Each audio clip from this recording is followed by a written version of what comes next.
ಆತ್ಮೀಯ ಎಲ್ಲ ಭಕ್ತ ವೃಂದಕ್ಕೆ ಒಂದು ಮಾಹಿತಿಯನ್ನು ಹಂಚಿಕೊಳ್ತಾ ಇದ್ದೀವಿ.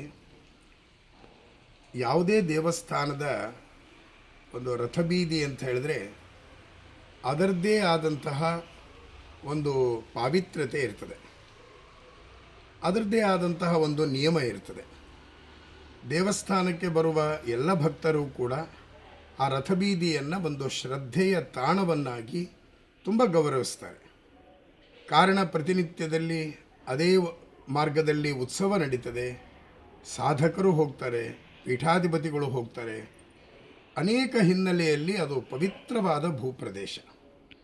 ಇಂತಹ ಭೂಪ್ರದೇಶದಲ್ಲಿ ರಥಬೀದಿಯಲ್ಲಿ ನಮ್ಮದೇ ಆದ ಒಂದು ಸ್ವಾರ್ಥದಲ್ಲಿ, ನಮ್ಮದೇ ಆದಂಥ ಒಂದು ಕಲ್ಪನೆಯಲ್ಲಿ ಆ ವಿಡಿಯೋ ಮಾಡುವಂಥದ್ದು, ಅದರಲ್ಲೂ ಕೂಡ ಅತ್ಯಂತ ಅಶಾಸ್ತ್ರೀಯವಾದಂತಹ ವಿಡಿಯೋಗಳನ್ನು ಮಾಡುವ ಮೂಲಕ ಆ ಒಂದು ಪವಿತ್ರ ಸ್ಥಾನಕ್ಕೆ ಅವಮಾನ ಮಾಡುವಂತಹ ಕಾರ್ಯಗಳು ನಡೀತಾ ಇದೆ.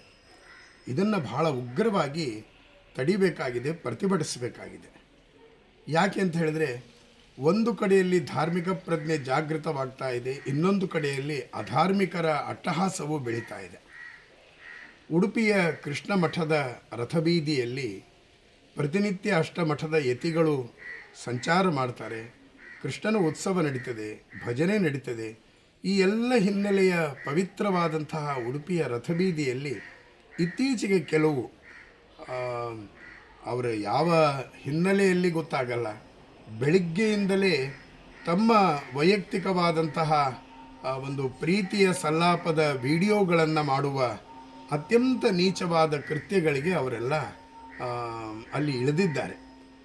ಯಾತ್ರಿಕರು ಆಗಮಿಸುವವರಿಗೆ, ಪೀಠಾಧಿಪತಿಗಳಿಗೆ, ಅವರಿಗೆಲ್ಲ ಮುಜುಗರವಾಗುವ ಹಾಗೆ ಎಷ್ಟೋ ಜನ ತಲೆ ತಗ್ಗಿಸಿ ನಡೆಯುವಂತಹದ್ದು ಕೂಡ ನಮ್ಮ ಗಮನಕ್ಕೆ ಬಂದಿದೆ. ಅದನ್ನು ಪರ್ಯಾಯ ಪೀಠಾಧಿಪತಿಗಳಾದ ಪರಮ ಪೂಜ್ಯ ಶ್ರೀ ಶ್ರೀ ಸುಗುಣೇಂದ್ರ ತೀರ್ಥ ಶ್ರೀಪಾದಂಗಳವರು ಅತ್ಯಂತ ಉಗ್ರವಾಗಿ ಖಂಡಿಸಿದ್ದಾರೆ. ಅಂತಹ ಯಾವುದೇ ಅನೈತಿಕವಾದ ಅಥವಾ ಅಶಾಸ್ತ್ರೀಯವಾದ ವಿಡಿಯೋ ಚಿತ್ರೀಕರಣಗಳು ರಥಬೀದಿಯಲ್ಲಿ, ರಥದ ಮುಂದೆ, ಕೃಷ್ಣ ಮಠದ ಮುಂದೆ ಅಥವಾ ರಥಬೀದಿಯ ಬೇರೆ ಬೇರೆ ಮಾರ್ಗಗಳಲ್ಲಿ ಅದು ಆಗದೇ ಇರುವ ಹಾಗೆ ಸಾರ್ವಜನಿಕರೂ ಕೂಡ ಕೈ ಜೋಡಿಸಬೇಕು. ಇದು ಪರ್ಯಾಯ ಮಠದ ಅತ್ಯಂತ ಕಳಕಳಿಯ ಒಂದು ಮನವಿಯಾಗಿದೆ. ಇದು ಕೇವಲ ಉಡುಪಿ ಅಂತಲ್ಲ, ಇನ್ನು ಮುಂದೆ ಯಾವ ರಥಬೀದಿಯಲ್ಲೂ ಕೂಡ ಈ ರೀತಿಯ ಚಟುವಟಿಕೆಗಳು, ವಿಡಿಯೋ ತೆಗೆಯುವ ಮೂಲಕ ಒಂದು ಶಾಸ್ತ್ರ ವಿರುದ್ಧವಾದಂತಹ ಅನೈತಿಕ ಕಾರ್ಯಗಳಿಗೆ ಆಸ್ಪದ ಕೊಡಬಾರದು. ಅದನ್ನು ನಾವೆಲ್ಲರೂ ಕೂಡ ತಡೆಗಟ್ಟುವ ಮೂಲಕ ರಥಬೀದಿಯ ಪಾವಿತ್ರ್ಯತೆಯನ್ನು ಸಂರಕ್ಷಿಸೋಣ.